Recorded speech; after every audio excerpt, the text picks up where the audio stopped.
didn't put nothing in writing. I said, oh, there's that writing thing.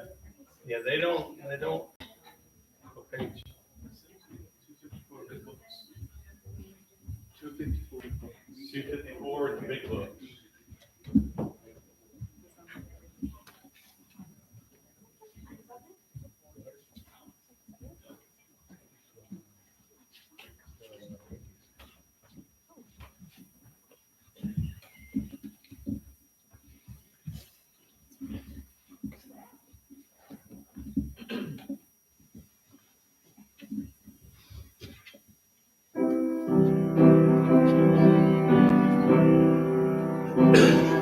Fellowship, what a joy divine, leaning on the everlasting arms.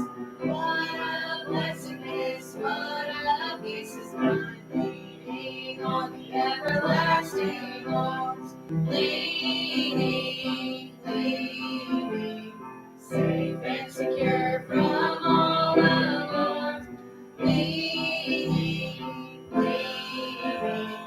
leaning on the everlasting arms. Streets of mountains filled with leaning on the everlasting arms. Oh, how bright the path grows from day to day, leaning on the everlasting arms. Leaning, safe and secure from all alarms. Leaning,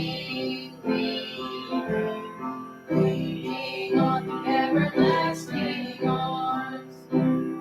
Not to dread, what have I to fear? Leaning on the everlasting arms. I have blessed peace with my Lord here. Leaning on the everlasting arms. Leaning, safe and secure from all alarm. Leaning, leaning on the everlasting arms.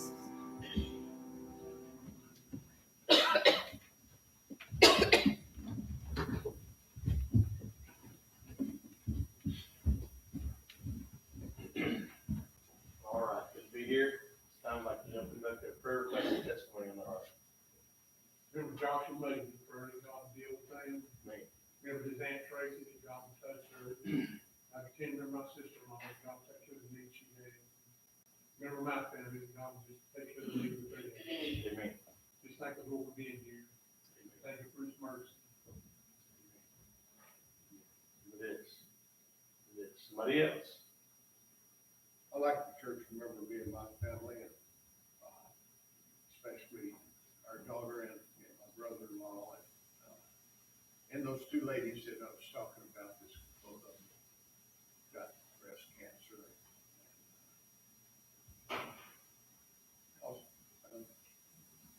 Terminal, yeah, the terminal, and you know, our daughter was telling us about another lady she worked with that was making mistakes.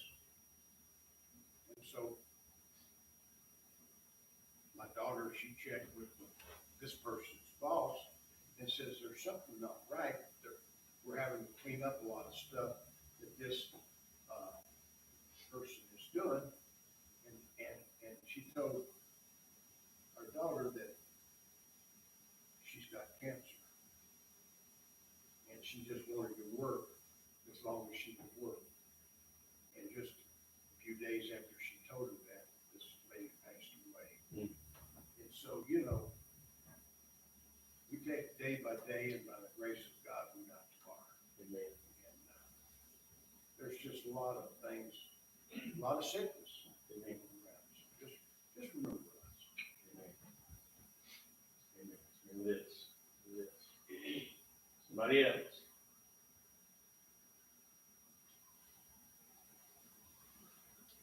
Yeah, I hate that. Somebody just, they gotta work till they die like that. Yeah, the problem you got is you got insurance companies, and you gotta, in order to keep your insurance, we got a fellow at work that's real sick. And he has to work so many hours a week to be able to keep the insurance. Yeah. I hate that for him. Right. She had liver cancer and it was already so advanced. And she was taking care of a handicapped husband in a wheelchair and her mother who was sick. And then she just passed away the other day, so. You never know. Remember that. That's tough. All right, anybody else?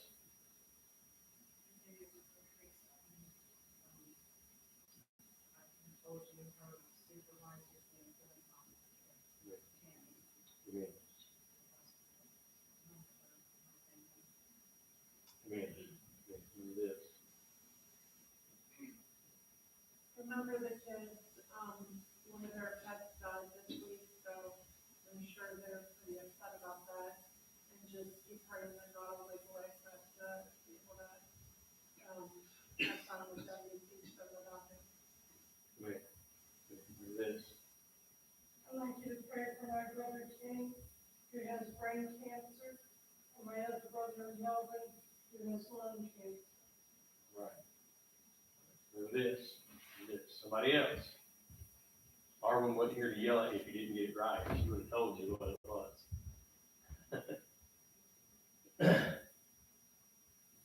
All right. That says anything. Continue remembering my family prayers. Remember Hudson. He's doing better. He needs to go back to school. Continue remember him. Remember all of our missionaries. Continue remember Mike, friend of mine, Mike, that had the pacemaker put in. He's doing well. I told him after I found out he was there, his wife just had her shoulder replaced. So he takes her to the hospital for therapy. And when he went in there, they told him that if he hadn't been there, he wouldn't have survived it. His heart stopped beating. They were able to get it. I guess they jumped on it right away. But I told him, I said, he broke his nose. He did land flat on his face, but he said they're not going to fix it. It's been broke so many times now. They just figured it's where it's going to be. And it was a blessing that he was there when it happened.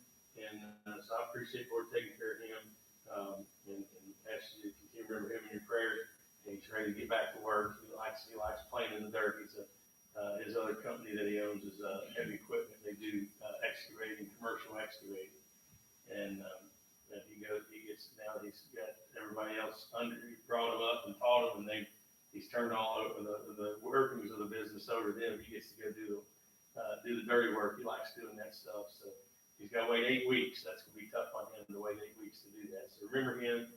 Again, we've got another fellow at work that's got, he's on the liver transplant list, and he's got some other issues that he's dealing with.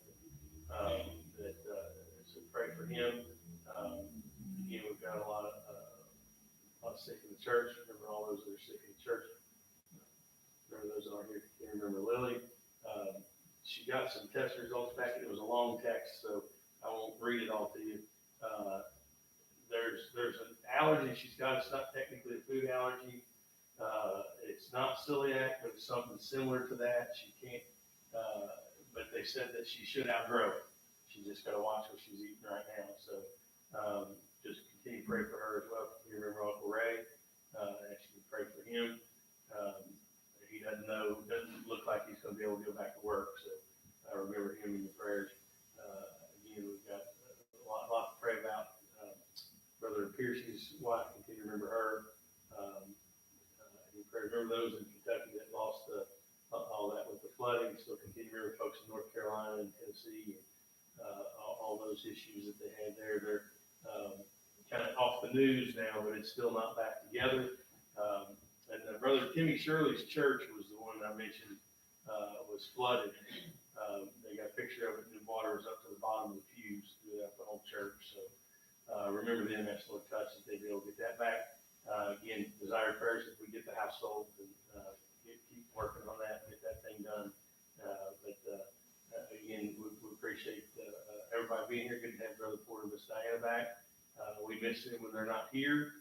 And I know they missed you, especially in Sunday school, Brother Porter. They got stuck with me teaching and preaching. So we missed you when you're not here. So we miss Diana. We miss Miss Diana too, getting you up, helping you up the steps, making sure you get in here okay. But we're glad to have you all back. Again, pray for Miss Teresa and Brother Scott. pray about. Continue to remember our country, remember the church in your prayers, remember job situations, lots of stuff going on. So ask the Lord to touch and ask you to, again, remember us. So, all right, nobody else has anything, we'll take unspoken requests up with the right hand. Ask everybody would gather to the altar. As for the board, if you would lead us to the Lord in prayer. Father, I thank you for this another time that you give us. Lord, we love you tonight, and thank you for the opportunity to be in your house. Lord, we're grateful that you've given us a place to live, to come to you tonight, and worship you through and truth. Lord, we thank you for all that you've done for us. We thank you most of all for saving us tonight. Lord, we thank you that you, again, saw fit to love us tonight, Lord, in spite of us tonight, Lord, that you saw fit to love us, you make a way that we can be in heaven with you tonight, Lord. We ask you Lord, I to pray you bless this time we have tonight. reach down and touch tonight, Lord, bless those that are here, Lord, bless them for their efforts coming out. We ask you that you touch, Lord, have your way, everything that's said and done tonight, Lord, we ask you that you, again, reach down and touch brothers and sisters tonight, Lord, touch them, touch their health, watch over them, strengthen them tonight, bless them, and take care of their needs tonight, Lord, just ask you to touch them, watch them, watch them, protect them, Lord, touch their daughter tonight, Lord, touch her, Lord, heal her, Lord, take the pain away that she's dealing with, and really trying to get better. We just ask you, bless her, get better, take that away, Lord, just make it bearable for her tonight, Lord, we ask you to touch the grandkids tonight, Lord, bless them and their families, Lord, touch them every way in that, the lady that the daughter works with, Lord, bless her. Lord, we ask you to touch the two ladies that are terminal, Lord, tonight, we ask you to touch them, comfort them, strengthen them tonight, Lord, if they're lost tonight, Lord, we ask you to save them before everlasting future. Lord, we ask you to touch his brother-in-law and son-in-law tonight, Lord, we ask you to bless them, touch their families tonight, strengthen them tonight, take care of the needs there. Lord, we ask you tonight, Lord, that you touch Miss Teresa, Brother Scott, Lord, that you touch their health, Lord, just have your way in their lives tonight, Lord, we ask you to touch them, touch kids and grandkids, touch the job situation, touch Teresa's health tonight, Lord, just get her fixed tonight, Lord, get all that taken care of, Lord, just to be able to make it back to your house. And we ask you tonight, Lord, that you touch them, touch Tammy tonight, Lord, we ask you to comfort her tonight, Lord, just strengthen her, Lord, have your way in her life, Lord, we ask you to touch Johnny Brad and Miss Rita tonight, Lord, touch them, Lord, we ask you to touch their health, and touch David and Sue tonight, Lord, touch him, and Lord, we ask you to touch Porter and Miss Diana tonight, Lord, touch their health, Lord, just we thank you for bringing them back, Lord, bless them to be better tonight, Lord, we ask you to touch and strengthen them tonight, Lord, touch Josh and Megan for the family tonight, Lord, just bless her. Lord, we ask you to save them tonight, Lord, Lord, that they grow to you tonight, Lord, ask you to touch Miss Diana's brothers tonight, Lord, just touch them, take the cancer away. Lord, we know you're able to do that tonight, Lord, we ask you just to bless and strengthen them, Lord. Give Brother Porter the strength tonight, Lord, just touch him, send the help that he needs tonight, to help take care of her. And we just ask you to bless him with that, Lord. Ask you tonight, Lord, touch Lord, the kids, Lord, touch job situations, watch them, protect them. Take care of their needs tonight, Lord, just continue to grow them, Lord, just bless them, be what you have them be. Lord, we ask you to touch Wallace's mind, touch Courtney tonight, Lord, heal them tonight, take care of that, and their needs tonight, Lord, we ask you to touch Summer Hudson, Lord, touch her job situation, Lord, we ask you to bless that. And we ask you to touch Hudson tonight, Lord, heal him, Lord, just bless him, get rid of that, Lord, take all the issues that he's got, Lord, take him and get rid of them tonight, Lord, be healthy tonight, Lord, ask you to touch Kim Chris tonight, Lord, touch his job situation, Lord, we ask you to bless her, her health tonight, Lord, touch the insurance issues, Lord, and the medication issues, Lord, we ask you to touch them and take care of those needs tonight, Lord, we know that you're able to do that, Lord, just have your way in that. We ask you to touch the best request tonight from the kids, Lord, we ask you to touch them, Lord, just watch over them, Lord, just touch and protect them tonight, Lord, just allow them to be what you have them to be tonight, Lord, just have you touch and move in a mighty way, Lord, touch all our missionaries tonight, Lord, bless and strengthen them, touch Pierce's wife, Lord, we ask you to touch her, bless her to get better, Lord, take care of the needs there. Lord, again, provide for their needs tonight. Lord, just watch over and protect them. We thank you for taking care of Mike. Lord, we thank you for allowing him to get that taken care of. Lord, just watch over and protect him. Lord, just bless everything to be good tonight. Lord, just take care of that. Lord, we ask you to touch Danny tonight. Lord, just heal him. Lord, take the sickness away from him as well. Lord, watch over and protect him. Lord, just take care of the needs that are there tonight. Lord, just ask you to move in a mighty way tonight. Lord, do work that only you can do. Lord, we just thank you ahead of time for answering these prayers in Jesus' precious name. I pray, Lord, you continue to bless them, that you keep your hand up on them, remember Melanie, remember her family. I pray, Lord, that you deal with them, give them the desire to be in your house.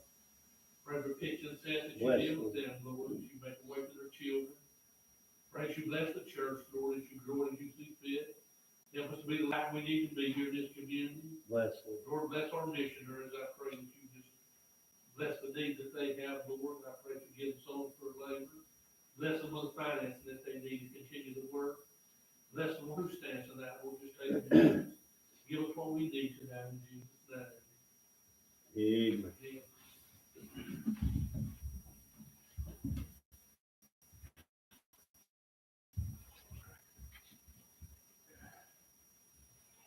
We enjoyed that nice weather today. I got out of the truck, when I got to the truck this morning, had a hoodie on. Got out of the truck, my second stop, and come out of that hoodie. I was like, woo, I like this. Now, as long as it stays that way for a little bit, I'll be glad. But I know it's still early, it might get some more cold spells, but I appreciate the Lord taking care of that as well. Sometimes He gives us a break, even when we don't deserve it. I'm glad of that. It was out of the house out in Triple Crown this afternoon, and anybody knows what Triple Crown, if you don't know what Triple Crown is, it's high dollar. It's a high dollar subdivision over in Kentucky and out in the Richwood area. And the house that I was working on was probably a $3 million house. And I was out back working on it. It's got a big swimming pool and a big lake out back. They got to share the lake. I'm thinking for $3 million, I want my own lake. I think I should have my own. $3 million, I promise you I'd have my own lake. I'm good, bud. Thank you. $3 million, I'd have my own lake. It's a beautiful house. And, but it was so windy out there. I got out there in a t-shirt, got up on that ladder, and the wind was blowing, ladder sliding. I put that hoodie on, got a little chilly, but I'll take a little chilly over 6 below zero anytime. I'll take that. But appreciate the Lord's goodness. He has taken good care of us.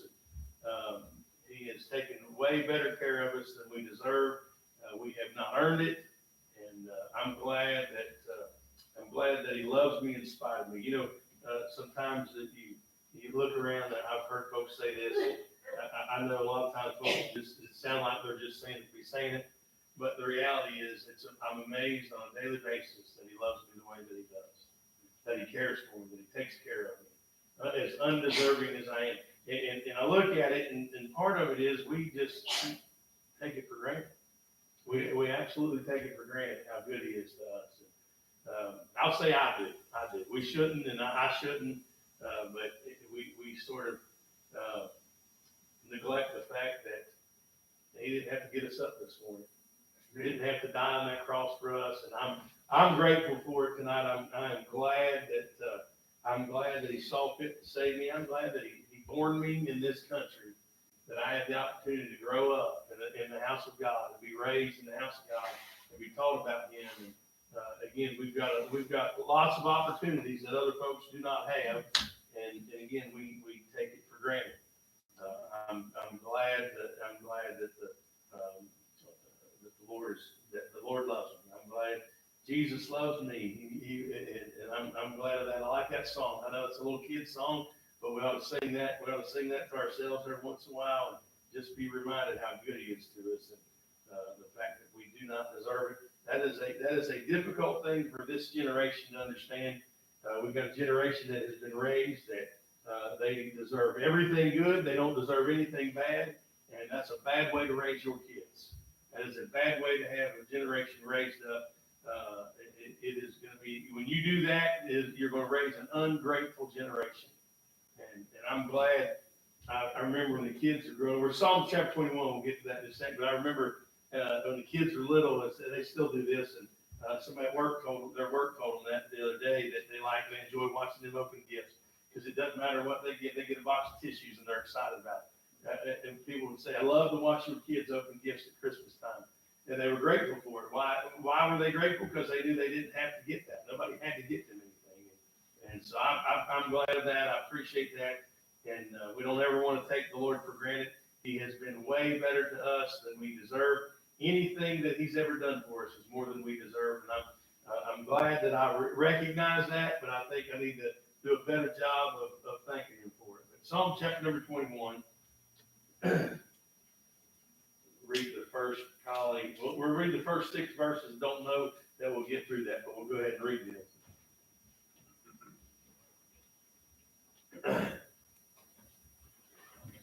the chief musician, a psalm of David, the king shall joy in thy strength, O Lord, and in thy salvation how greatly shall he rejoice. And thou hast given him his heart's desire, and hast not withholden the request of his lips. Selah.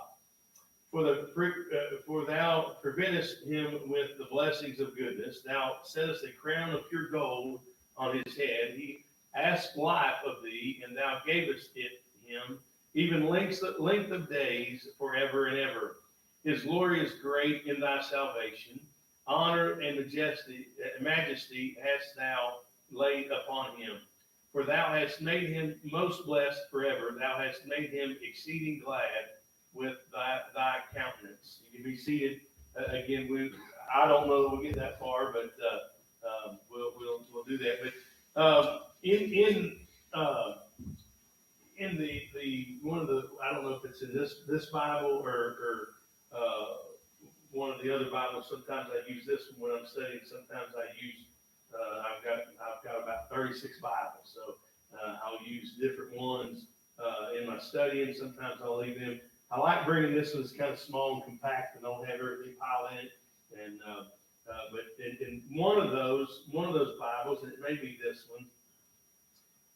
No, one of my Bibles had the heading that the king rejoices in the Lord's strength. Now, we know that the Bible said here that this is a Psalm of David. I did not know for a long time that David didn't write all of them. I was unaware of that. There's some others that got credited for some of it. I don't know. I mean, it could be all written by David, but there's some that were unknown. They didn't know, and so they didn't give David credit for those. But I was unaware of that for a long time, and I didn't really always pay attention to the little headings. All right, I would read it, but I didn't always pay attention to the headings. But anyway, this is a Psalm of David. This is King David. This is not, again, you go back through a lot of these Psalms, you'll find that there are times where David is in great distress, when David was being persecuted, when he was threatened to be killed, when his own son was trying to kill him, and all those things. You can find those different times. David's still writing Psalms in those times, and you can see how he writes about, again, we talked about how it was a roller coaster ride in the book of Psalms. It seems like a bipolar person, and the reality is it's just the way that life goes. And again, I've said today how much I enjoyed the weather. How many times in the past year did I say, "Boy, this weather stinks. I hope it gets done." So that's the way life is. It's not always all sunshine and rainbows, right? We deal with things, and when I look at what I'm grateful for, I'm very grateful for the fact that even though life is a roller coaster and you have your ups and downs, and you got good days and you got bad days, and you got some really good days and you got some really bad days, even though you have all that, it's difficult to maintain anything if you don't have consistency. And I'm glad that I'm serving a God that is consistent. He consistently loves me. There is nothing I can do to make God not love me.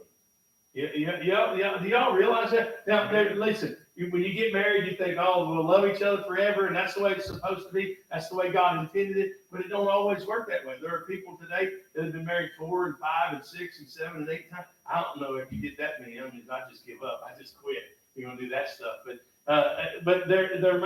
what happened, you know, say we fell out of love. We fell out of love. Dumbest thing I ever heard. Absolutely the dumbest.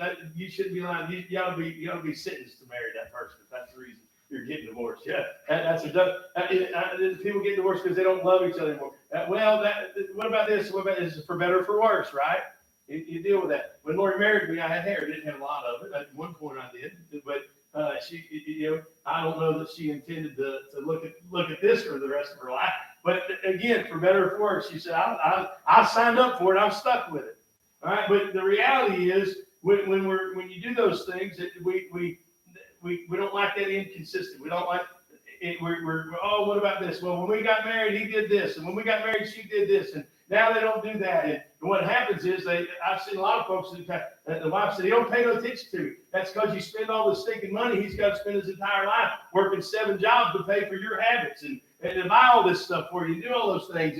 and like, but he's never here. Well, that's because you got to just quit spending. He might show up every once in a while, and they got all these things. They don't look at that stuff, and they have in their mindset this is the way it's supposed to be. Everybody don't have $1 billion, right? Everybody don't have money that they can just spend their life going on vacations. That'd be nice, wouldn't it? Go on vacation all the time. But they don't have the money to do those things, and so you see folks they split up for those reasons, and they're unhappy, and one day they're happy, the next day they're not, and they're bipolar, and it's the roller coaster, and when you can't count on somebody like that. You come in the house and you don't know what you're going to get, and that's not a way for kids to come home either. They don't know if mom and dad's going to be in a bad mood, and at one minute they're happy and everything's good, and the next minute they're snapping and yelling. That is a rough way to live. I'm glad that I'm serving a God that I know what kind of mood he's in all the time. He's always in a good mood. He's always interested in me. He always cares about me. He's always looking out for my best interest.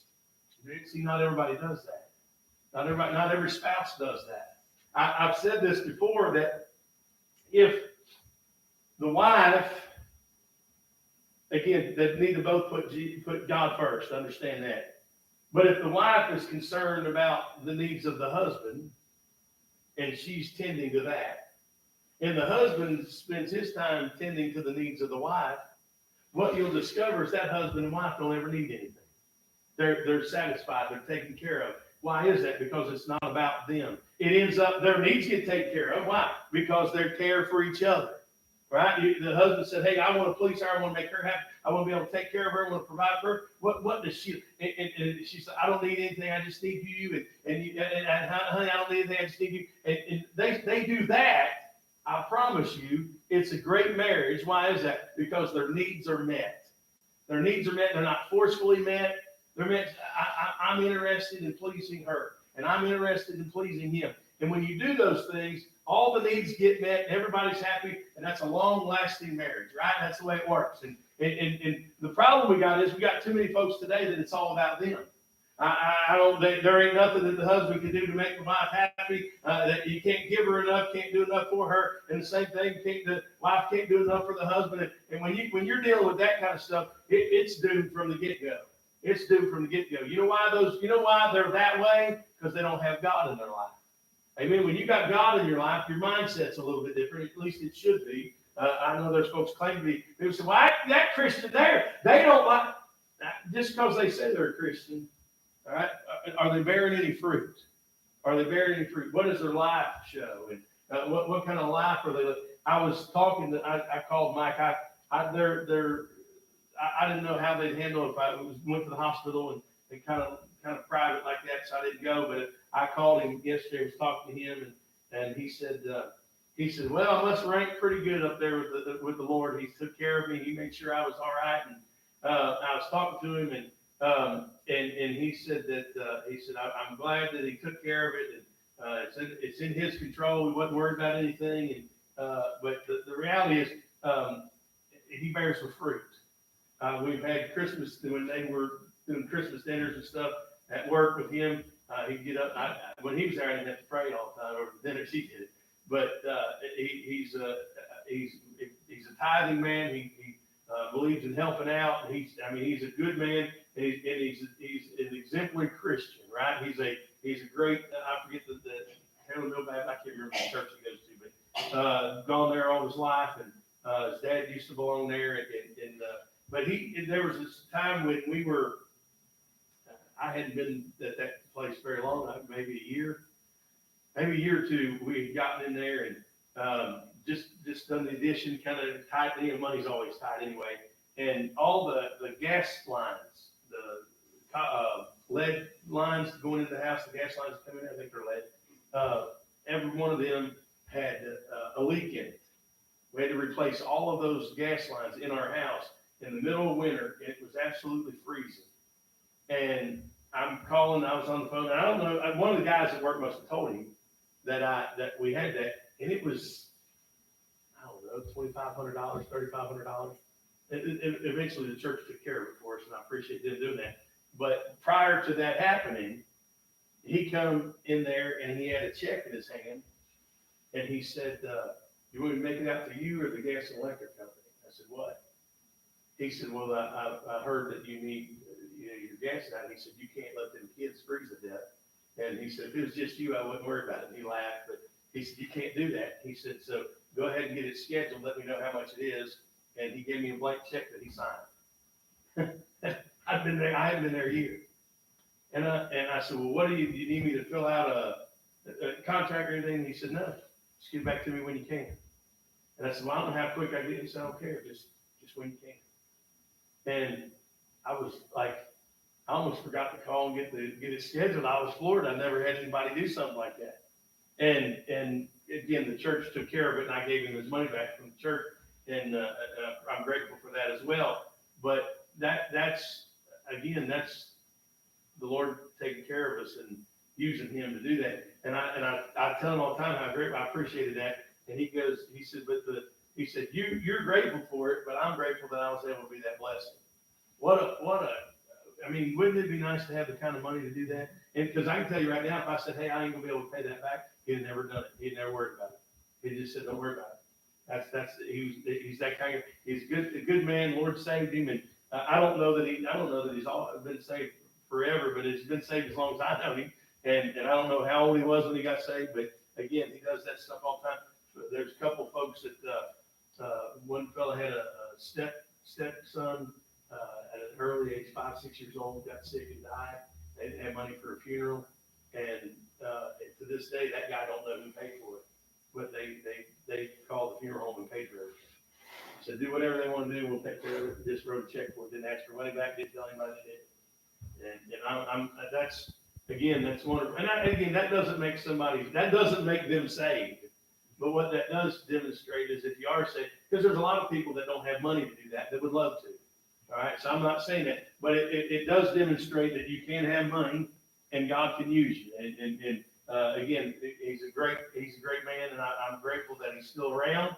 But I'm glad I'm serving a God that knows what he's doing, that times it out just right. He knows that's going to happen. He said, okay, let's get her to therapy that day because you're going to need to be there when that happens. I mean, that's the way God's got it laid out, man. I mean, he's got it. It all works the way. Listen, I tell people all the time. And it's funny because I got people that are lost reminded me that God knows what he's doing about this house. I get nervous. I'm like, man, I said, I know he knows what he's doing, but man, I wish he'd hurry up and get it done. I know his timing's better than mine, but I'm getting nervous. Paying double mortgages, man, that ain't easy. And I'm starting to sweat it. Somebody said, you get the house sold yet? I said, no. I said, I'm getting frustrated. And it was a lost lady that looked at me and said, well, you know God's got that under control. I said, shut up, I know it. But I said, I appreciate you reminding me. That's what happens. Sometimes your circumstances, they get on you, they wear at you, and you forget. And I didn't forget it, but you get in the flesh a little bit, and you worry about those things. And again, he's got to take care of my other boss. He put his up for sale, and it sold, and they closed on it in less than a month. I think in 2 weeks he had already sold it, closed on it, and moved it. It had already been moved out, and he didn't need it. He just had to get rid of the house, and he didn't tell me. And I went and I said, hey, you ever put your house on the market? He said, oh, yeah, we closed.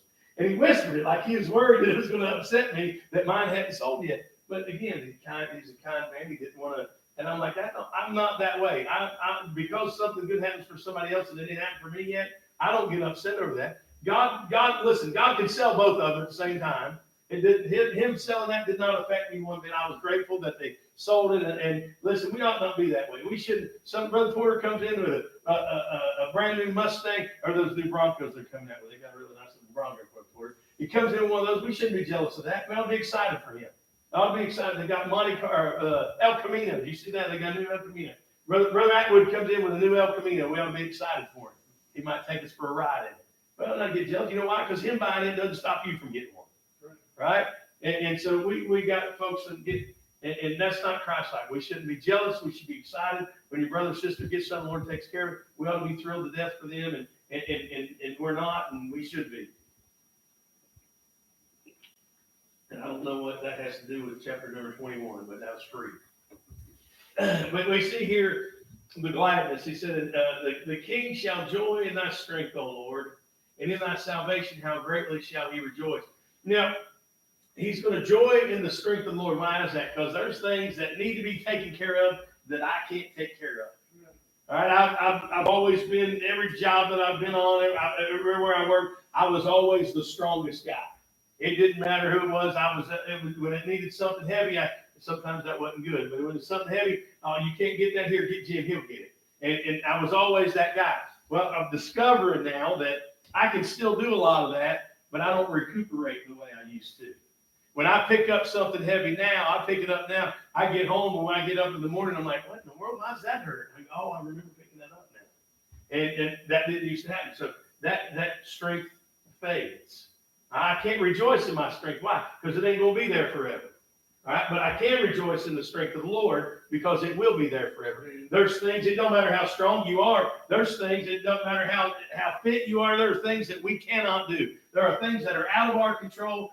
Somebody goes to we got the loved ones get sick. They go to the hospital. We can't do anything about that, and that is a helpless feeling. You do not like that. I can't stand that. But I'm glad that I'm serving a God that I can rejoice in His strength, that He's got it under control. And even when we don't like His timing, it's the right timing. There's a lot, and I'm not afraid to say it. I'm not saying it disrespectfully, but I don't always like His timing. Why? Because it's not what I want, but it's always right. Right? Brother Tony Shirley preached the message at camp meeting one time that God's not always fair, but He's always right. And when you at the onset of that message, you think, well, that's not true. God's always fair, and He's not. And He went through and He brought out where they fed the five with the 5 loaves, 2 fish. They fed the 5,000. And He brought that out. He said if it was fair, everybody would have ate at the same time. Right? They were all hungry. They were all hungry. So God, if being fair, God would say, be full, right? And everybody would be filled up and everything would be good. But He didn't. He said, all right, sit down, sit the men down first and get them seated. And then the women and children, they start feeding. And they said, okay, you start here and work your way to the back. By the time they got to the back, them stomachs were growling. They all got fed. Wasn't the timing that they wanted. The people in the back were mad. They wanted to be the ones in the front. But He's always right. He took care of them. He still provided for them. What the timing that they wanted, right? And that's why the King shall rejoice, shall joy in Thy strength, O Lord. That's the joy we should take. We should joy in His strength. Why? Because it doesn't ever go away. He doesn't lose it. He doesn't get weaker. He just continues. It's an everlasting strength. It's more strength than we can ever muster ourselves. And even combined, we couldn't do it. He's got it under control. And in Thy salvation, how greatly shall He rejoice. See the gladness in verse number 1. He joys in His strength, and He's rejoicing in His salvation. Why is that? Because it's the only salvation that'll get you to heaven. It's the only salvation that's going to keep you out of hell. There's no other God that can get you to heaven. There's no other prophet that's going to get you to heaven. There's no other way to get to heaven but by the blood of Jesus. And I'm glad that there's only one way. Hard to make a mistake when you only got one choice, right? Yeah, you can turn it down, and there's people that make that mistake. But I'm glad that He didn't say, "Here, there's 7 different ways. You can go ahead and try that. You pick the one you want." All right, I'd pick number 8 if that had 7 different choices. I'd pick the wrong one every time. I'm glad He made it simple. We can rejoice in His salvation. Why? Because it's everlasting. Because of His strength. Because of His strength. It does not end. It is eternal life. That means it does not end. That means His mercy doesn't end. That means His grace does not end. If His mercy and His grace ended, our salvation would end at some point. But it does not end. We should rejoice in that. Rejoice in His salvation. We see verse number 2, we see the granting here. It said, Thou hast given him his heart's desire, and hast not withholden the request of his lips. Selah. Hath given him his heart's desire. Now, I've mentioned this when we're talking about the verse where it says that God will give you the desires of your heart. And I think, again, read it either way you want to, but I think if we look at it the right way, that when He said He's going to give us the desires of our heart, that doesn't mean He's going to give us everything we want. Right. All right? But if we look at it, and the way I look at it is, he's going to give us what our desires should be. All right, what we should desire. He's going to give that to us, so we desire that, and it'll be things that are pleasing to him. As a child of God, we ought to desire things that are pleasing to God. All right, when you get saved, old things are passed away. Behold, all things are become new. All right, when you get saved, your mindset is different. All right, you ought to think different. You ought to talk different. You ought to act different. There is a different, and again, you get saved at a young age. It's hard to see a great difference in a 7-year-old that gets saved. Now they may be a brat at 7, and then when they get saved, they might be less of a brat, right? But the reality is, you don't see a big difference in a 7-year-old that gets saved. But you get a 35-year-old that's lived a wicked, ungodly life, and they get saved, you can see a difference. And as a matter of fact, they can tell a great difference in that.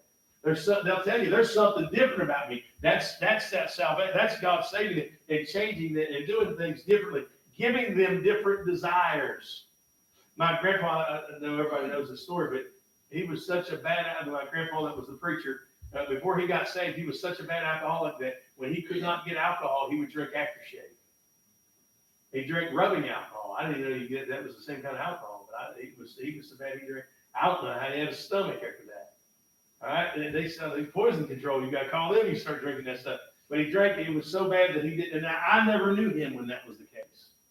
And one day he comes home from work. His sister Mildred said, "Hey, Malcolm, I'm going to church and go with you." He said, "I'm going to get cleaned up and go with you." She'd asked him all the time, and she wasn't expecting to go. He went to church with her. I think it was a Wednesday night. Went to church with her on a Wednesday night. And he got saved that night, never touched another drop. Why is that? Because he's different. He had different desires.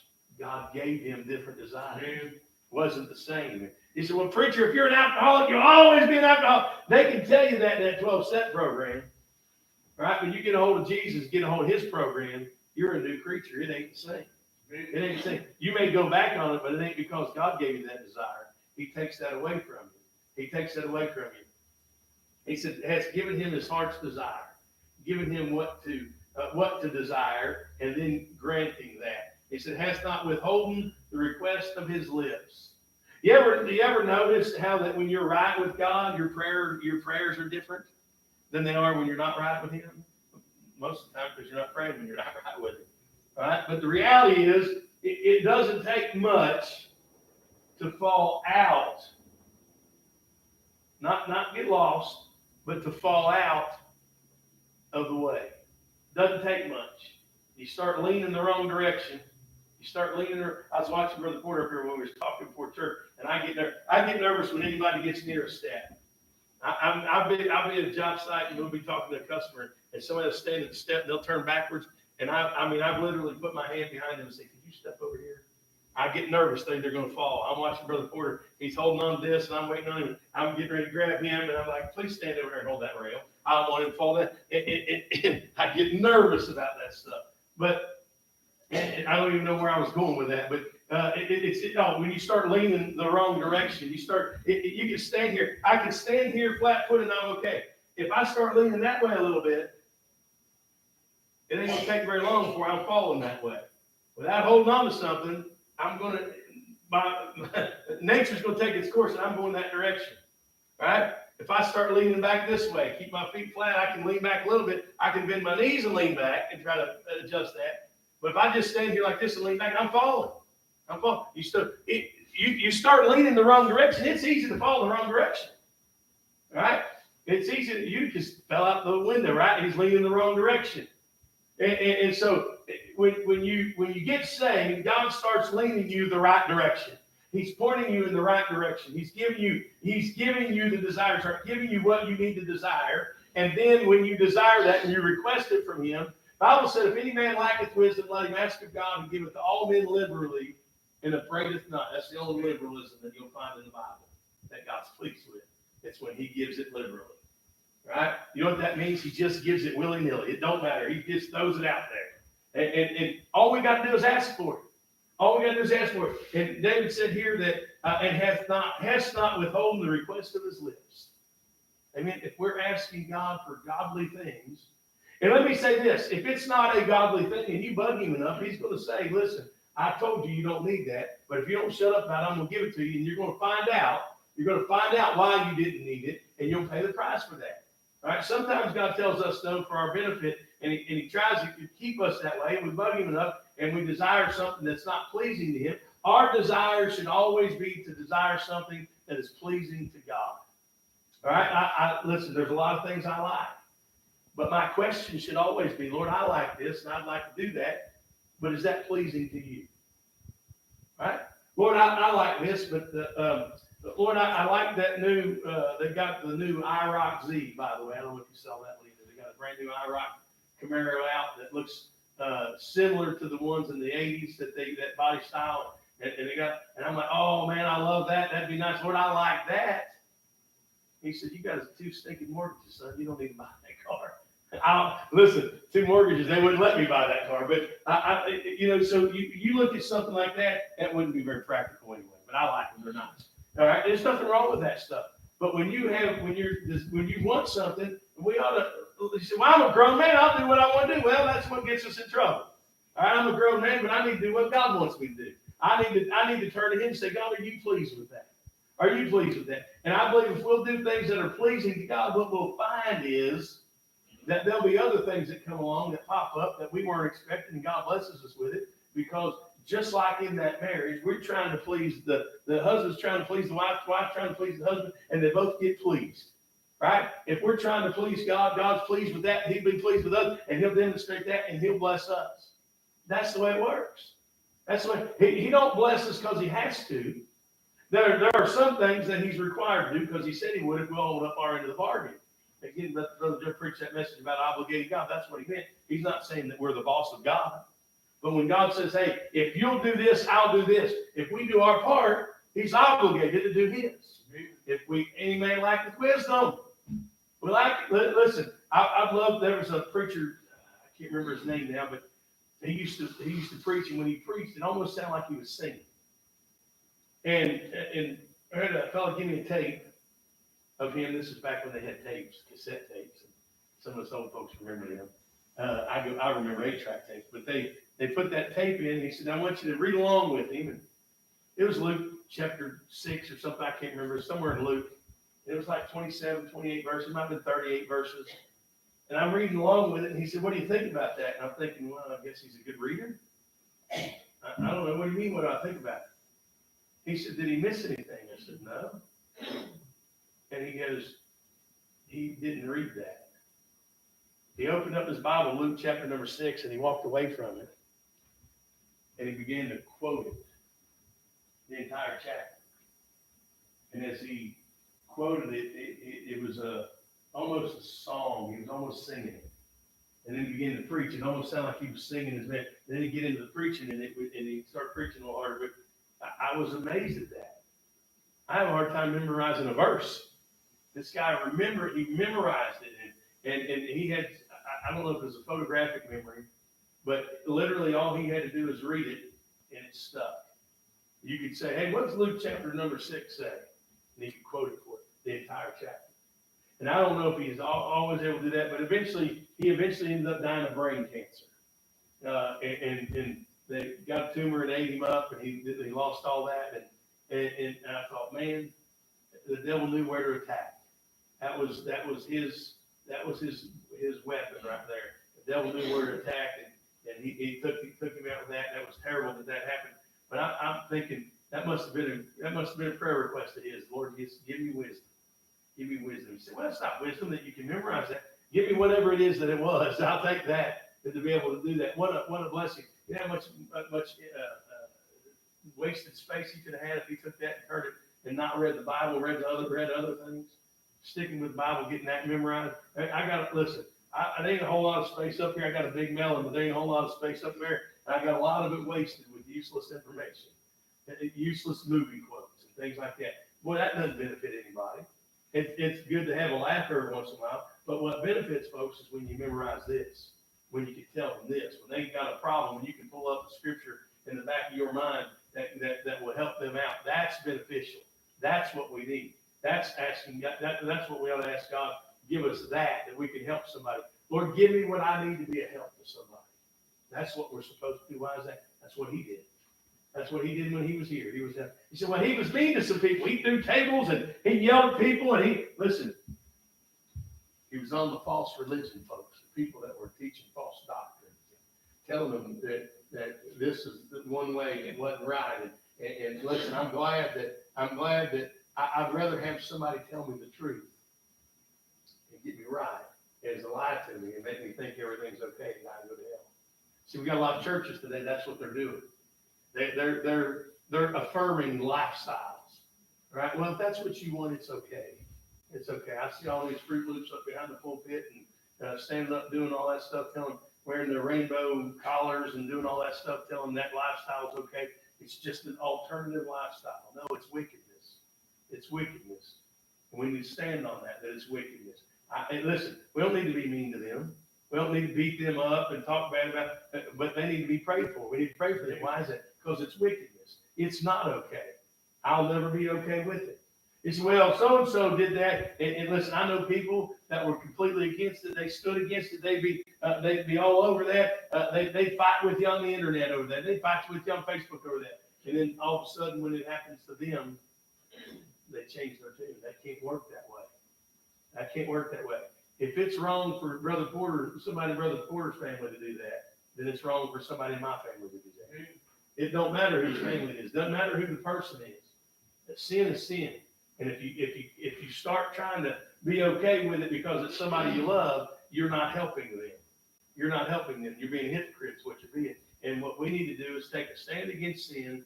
And again, you're going to lose some folks on that. You're going to lose friends. You're going to lose family. There will be people get mad at you. But you need to take a stand on it. Again, if we get the mindset that we would rather please God than please man, amen. And I would rather do that. I don't want to intentionally make people mad, but I'm going to stand on the truth. It's going to offend people. The Bible is offensive. The Bible is offensive. Why is that? Because it points out our flaws.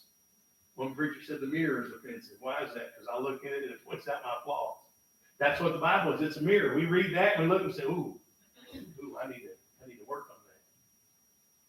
But you know, that's what we're supposed to say. But you know what we do most of the time? Ooh, I need to skip reading that one. I need to quit. I need to forget that that's in there. I mean, that's not what we're supposed to do.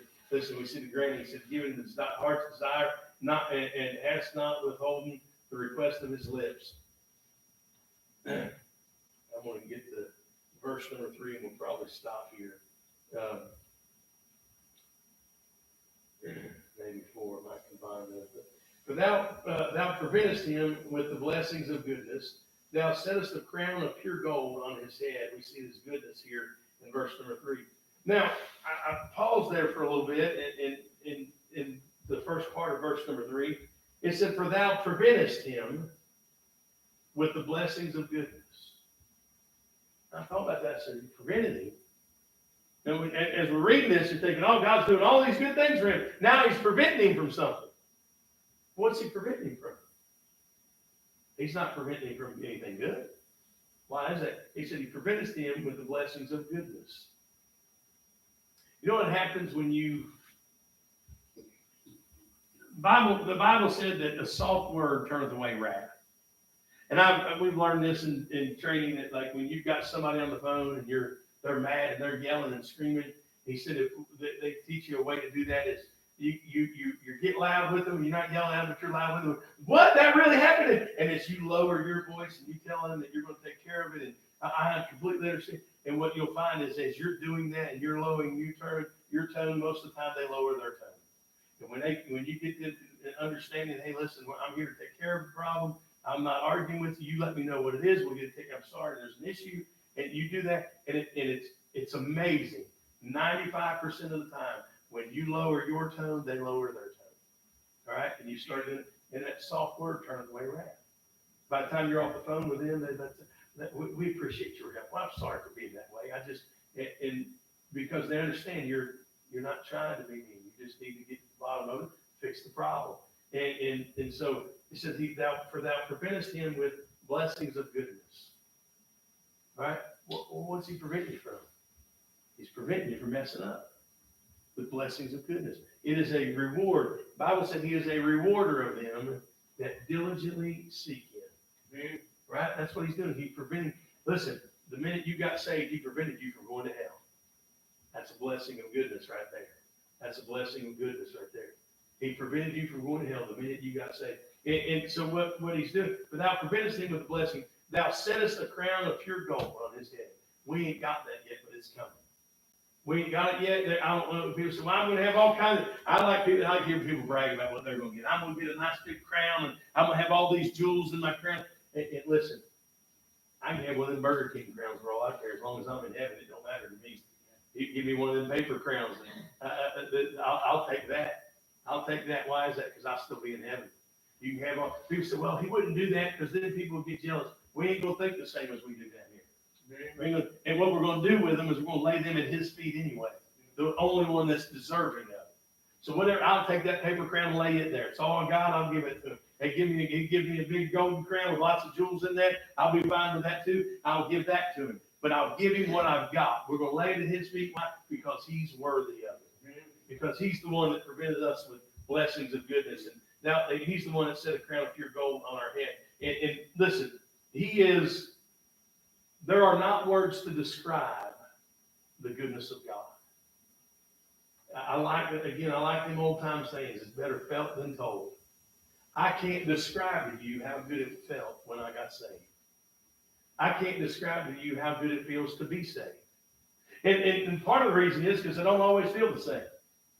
There are days I don't feel saved. There are days when everything's going wrong. I'm looking around thinking, Lord, are you sure I'm one of yours? Because this ain't very good. There ain't nothing good happening to me today. Are you sure I'm one of yours? Hey, Lord, you didn't forget that I'm one of yours. I know I'm saved and I don't feel like it, but are you sure I'm one? Hey, you remember me? There's times David did that. The Lord forgot about it. Hey, listen, Job felt like the Lord forgot about it. Why is that? Because he's used to talking to him. He's used to having conversations. He wasn't responding to him. I mean, there are going to be days that you don't feel saved. We've got to go back with what we know, not what we feel. It's not about what we feel. I'm glad you can feel it. I'm glad there's times you can feel it. And I'm glad that it is better felt than told. But I sure am glad of what I know. And I know that I've been born again. Why? Because I was there that day when I got saved. There's a lot of other people around. Couldn't tell you who they were. Matter of fact, God's not going to require that knowledge when I get there. Amen. It doesn't matter who was there. Could have been by myself, but I'm glad I got saved. And I'm glad that it was his goodness that saved me. It was his goodness that's going to get me the rest of the way. It's his unending mercy. It's his everlasting mercy that's going to get me there. Amen. I'm glad of that tonight. We'll stop there. We'll get into verse number 4. We'll start with verse number 4 next week. I appreciate all those that are here tonight. Again, good to have reported Miss Diana back with us. We are glad that they got rid of the plague and whatever it was that was attacking them. And I don't know. I thought maybe everybody had the same thing, but it sounded like everybody had something different. Mine wasn't. I didn't have a cough. I'll just say that I didn't have a cough. I had other issues, but the reporter said this one was worse than COVID on him. And again, there's lots of stuff going around. So I'm glad that they're better. Got all that out of their system, and hopefully it's gone for good. And we don't get nobody else gets anything, and we'll get through this thing and get everybody back and have the regular crowd back soon. So, but I appreciate that. Appreciate the Lord taking care of it. And again, thankful for everybody here tonight. Anybody got anything in their heart? All right. All right. Nobody has anything. Don't forget service Sunday morning, 10 o'clock. Invite somebody to come be with you, and looking forward to that. And ask the Lord to touch